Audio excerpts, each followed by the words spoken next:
Hello，大家好啊！我係 HPSHCC 應用社會科學副學士心理學課程嘅應屆畢業生歐陽以晴 Yuki 啊。咁我嚟緊將會入讀香港中文大學社會科學學士心理學嘅3年級嘅。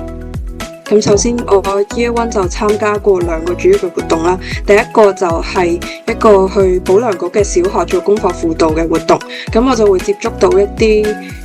可能一部分係有 SEN 嘅小朋友嘅，咁我就負責去教佢哋做功課，同埋幫佢哋溫習啦。咁喺當中比較難忘嘅就係喺我哋最後一堂嘅時候，啲小朋友係有整啲小禮物送俾我嘅，咁我都有少少感動。咁第二個活動就係一個台灣文化交流團啦。咁我哋團就去咗一個台灣高山族嘅原住民部落嗰度住咗幾日，然後同嗰啲原住民去互動嘅。咁其中一個活動就係一個營火晚會啦，我哋就同啲原住民一齊唱歌跳舞，就好開心嘅。跟住仲有一個就係種咖啡樹，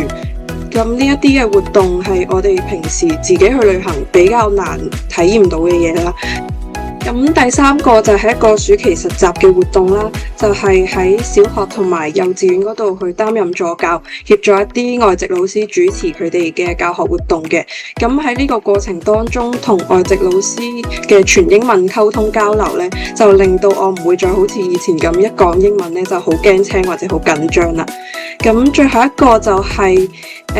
我 Year Two 嘅時候參加嘅學生大使啦。咁學生大使呢個崗位就會負責一部分嘅書院嘅活動策劃啦、司儀宣傳等等嘅工作。咁就有好多機會俾我哋嘗試接觸唔同嘅崗位。譬如話，我就喺我哋學生大使嘅就職典禮度做咗司儀嘅，咁就令到我更加放膽去企喺咁多人面前講嘢啦。最後